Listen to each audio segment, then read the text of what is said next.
Oke, Assalamualaikum warahmatullahi wabarakatuh. Good morning, good afternoon, or good evening whenever you open this video. I hope you are in a good condition. Welcome to our presentation to Mr. Virga and dear all of my friends. We from group number 6, Maria and I, will going to present about literary genres, that is poetry. Yeah, so this is the sixth topic from our subject, uh, that is literary. We are going to explain about literary genres, that is poetry atau puisi. Ya. Let's start the discussion. I'm going to explain about poetry. Uh, I'm going to explain about the definition and the elements, and then Shashi will explain about forms and subgenres. Okay, so we have a four subtopic from this topic, and then let's start from the definition. Okay, poetry is a part of literature and is one of the earliest and oldest forms of writing. One can communicate their feelings. One can communicate their feelings and evoke emotions through poetry, just as other forms of literature and art do. They can even talk about a certain social or political issue. One can also pass a commentary on their personal life by using poetry as a necessary tool. It can as well be about the world around them. Ya, jadi puisi ini adalah bagian dari kesusastraan ya, dan juga yang tertua dalam bentuk penulisan. Puisi ini bisa terkait dengan banyak hal ya, bisa itu politik atau sosial komentari ataupun pribadi, kehidupan pribadi ya, dan juga bisa tentang masyarakat atau tentang keadaan dunia. Jadi puisi-puisi itu bisa menggambarkan apapun itu. Okay, next to the elements of poetry, elemen-elemen apa saja sih yang ada di dalam puisi ya? Yang pertama adalah stanza ya. Stanza is a group of lines within a poem, usually set up from others by a blank line or indentation. Stanzas can have regular rhyme and metrical schemes, but they are not required to have either. Baik, jadi ada satu hal yang paling penting dalam puisi yaitu adalah stanza. Stanza ini adalah group of lines ya. Jadi kalau misalkan saya kasih contoh di gambar sebelah kanan ini ada dua stanza teman-teman, dan juga ada 8 baris ya. Two stanza and 8 lines gitu. Jadi stanza itu adalah group of line, kumpulan dari baris gitu. Itu dari stanza. Next, we have meter. The meter is the pattern of beats in a line of poetry. It is a combination of the number of beats in and the arrangement of stresses. Ya, jadi meternya adalah suatu pattern atau suatu uh, petunjuk ya dari baris di puisi ya. Itu adalah sebuah kombinasi dari nada-nada dan juga penekanan gitu. Contohnya ada despair, exclude, repeat, etc. Di sini pairnya atau kata yang saya bold atau saya tebalkan itu kita kasih penekanan gitu. Jadi despair, exclude, repeat, seperti itu ya. Itu terkait dengan meter. Next, we have rhyme. Rhyme is the repetitive pattern of sounds found in poetry. They are used to reinforce a pattern or rhyme scheme ya. Dan juga types of rhyme ada internal and rhyme. Rhyme itu dia ada di tengah-tengah baris pada puisi. Contohnya ada di dua baris ini. The cat and the hat sat on a mat. Itu adalah internal rhyme. Lalu ada the fat cat in the hat ran out the door, itu juga internal rhyme, di mana ritme-ritme tersebut berada di tengah-tengah puisi. Lalu ada juga end rhyme, di mana rhyme ini berada di akhir puisi, contohnya seperti gambar di samping. And miles to go before I sleep, and miles to go before I sleep. Ada pengulangannya. Kalau end rhyme ini tipe rhyme dalam puisi yang berarti ketika ada dua atau lebih baris yang sama di akhir puisi. Okay, next, sound and rhythm. Sound and rhythm are other important elements of poetry. The sound of a poetic text means how a line or what sounds some specific words evoke in reader's mind. Rhythm is a set pattern that is formed by this sound. Ya, jadi elemen yang tidak kalah penting dalam puisi adalah suara dan juga ritme gitu. Contohnya ada di puisi yang dikarang oleh William Shakespeare, Sonnet 116. Let me not let me not to the marriage of true minds. Admit impediments, love is not love gitu. Jadi terdapat ritme dan juga suara dan juga tadi apa namanya meter ya atau penekanan stres kepada beberapa kata gitu. Lanjut ada poetic devices. Ya, poetry uses figurative language and different poetic devices to suggest different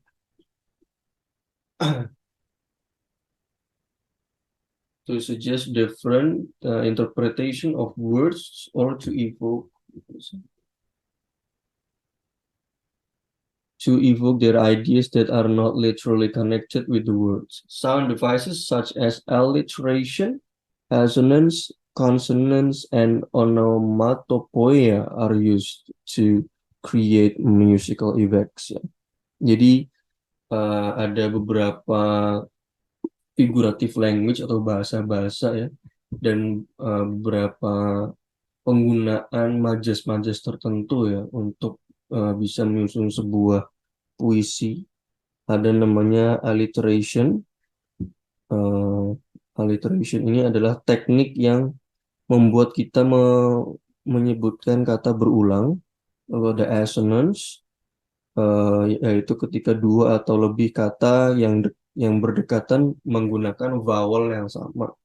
Lalu ada konsonan, adalah repetition of a consonant sound in words, phrases, sentences, or passage in prose and verse writing. Jadi pengulangan dari konsonan kata. Dan juga ada terakhir ada onomatopoeia, yaitu adalah kata yang mengartikan natural, suara natural ya.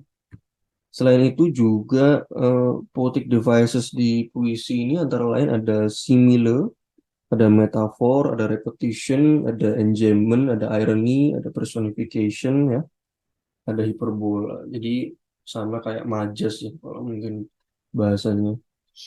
Tapi di sini disebut sebagai poetic devices gitu kalau di puisi. Okay, next, themes atau tema ya. The theme is a recurring idea or a pervading thought in a work of literature. Poetry themes include some common ideas such as love, nature, with beauty, and as complex as death, spirituality, and immortality. An understanding of the theme helps readers to identify the core message of the poem or the poet's purpose for writing the poem. Ya, jadi yang tidak kalah penting juga tema ya, pemilihan tema mau itu spiritual atau kematian atau pembunuhan gitu. Pemilihan tema yang sesuai akan bisa berdampak kepada pesan yang sebenarnya akan kita sampaikan gitu ketika menulis sebuah puisi ya. Lalu ada syntax. Syntax is the ordering of words into meaningful patterns. Poetry has a distinct syntax compared to prose fiction and other forms of literature. Syntax also creates mood for the poetry. Ya, jadi pemilihan kata-kata juga bisa berdampak kepada mood atau suasana ketika kita membacakan sebuah puisi ya. Pemilihan kata-kata yang bagus. Seperti contoh ya, example, a narrow fellow in the grass occasionally writes. You may have met him, did you not? He's not this sudden age. Penggunaan kata-kata yang membangun suasana yang menarik gitu. Itu tadi elements of poetry. Sekarang kita masuk ke forms atau bentuk-bentuk dari poetry atau puisi ya. Yang pertama ada sonnet. A sonnet is a form of lyrical poetry that originated in Italy in the 13th century. In fact, sonnet is derived from the Italian word sonetto, meaning little sound or little song. You can spot a sonnet by its 14-line arrangement. Ya, jadi sonnet ini adalah salah satu form atau bentuk dari puisi ya yang berasal dari Italia di abad ke-13 gitu dan berasal dari kata Itali sonetto yang berarti suara-suara kecil atau lagu-lagu kecil gitu. Ini banyak digunakan oleh William Shakespeare ya untuk membuat karya-karya yang monumental gitu. Ada beberapa tipe juga dari sonnets, yaitu ada Italian sonnets, English sonnets, Miltonic sonnets, dan juga Spenserian sonnets gitu. Italian and English sonnets itu yang paling banyak ditemukan jenis puisinya gitu. Itu dari sonnets. Untuk contohnya sendiri, kalau Italian sonnets dari sonnet 26 dari Giacomo da Landini. Lalu kalau dari Inggris ya kita bisa ambil contoh dari William Shakespeare yang tadi gitu. Sonnet 116 atau dari uh, Michael Drayton, Sir Philip Sidney banyak gitu. Itu sonnet, lalu ada elegy. Okay. An elegy is a reflective poem to honor the dead. Generally, elegies serve to mourn the loss of a loved one, but they can sometimes be about different types of feeling of sadness, a general sense of loss, or even praise or celebration of life, as opposed to solely focusing on death. Ya. Jadi elegy puisi adalah puisi yang kita buat atau dibuat untuk menghormati seseorang yang telah tiada, namun tidak juga selalu dibuat kepada seseorang yang telah tiada atau seseorang yang kita cintai yang telah tiada, tapi juga bisa dibuat untuk mengekspresikan kesedihan, ya, rasa kehilangan atau uh, ya kurang lebih seperti itulah ya. Contohnya ada Walt Whitman, Oh Captain, My Captain untuk contoh puisinya. Ada juga Fugue of Death dari Paul Celan. Baik itu tadi definition dan juga elements dan juga form of poetry. Untuk form selanjutnya yaitu haiku dan lain sebagainya akan dilanjutkan oleh Sasi. Please, Sasi. A haiku is traditionally a Japanese poem of 3 short lines that do not rhyme. The origin of haiku poems can be traced back as far as the 9th century.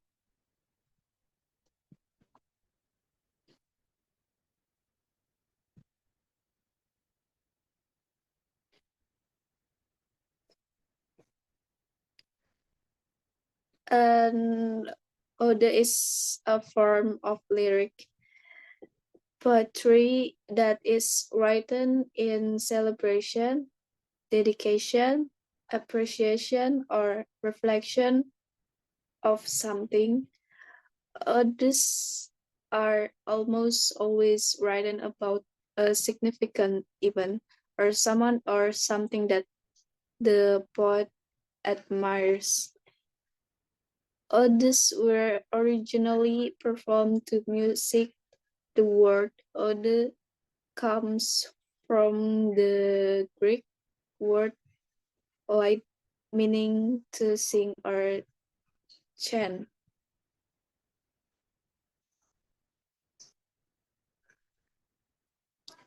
Subgenres of poetry.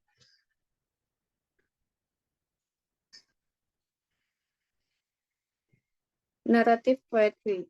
Narrative poetry is one of the most common poetry forms.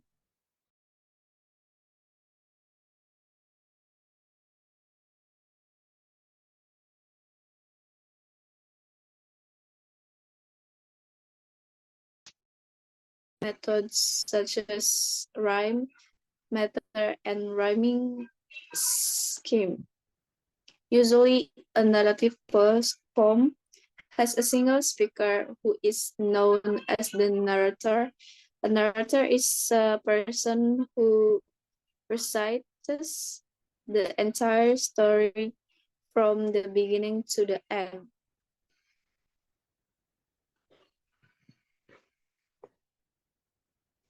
Epic poetry. An epic poetry is a length narrative poem. It highlights the intricate details, features, and journey of its character from a remote past.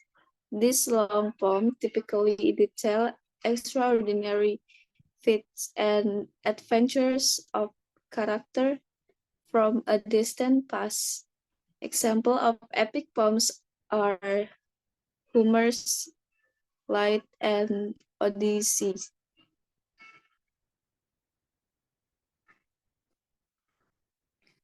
Dramatic poetry.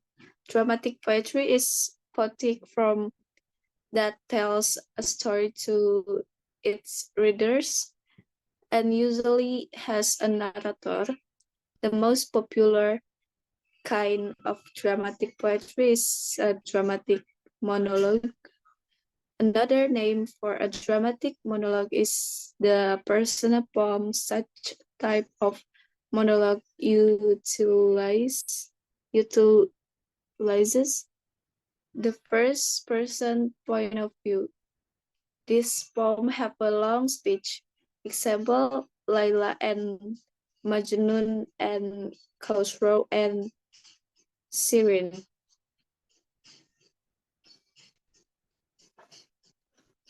Satire poetry. Satire is a work of literature that highlights follies and human vices. It also throws light upon stupidity and ridicule social dysfunction or obnoxious individuals or both are the target of satire. A notable example is the Roman poet Juvenal's satires. Lyric poetry. As the name suggests, a lyric poem is short and highly musical in tone. A lyric poem is capable of conveying, conveying strong, intense emotion and feelings to the readers. The lyric poet make use of various rhyme, literally device, and metric to give a song-like touch to the poem.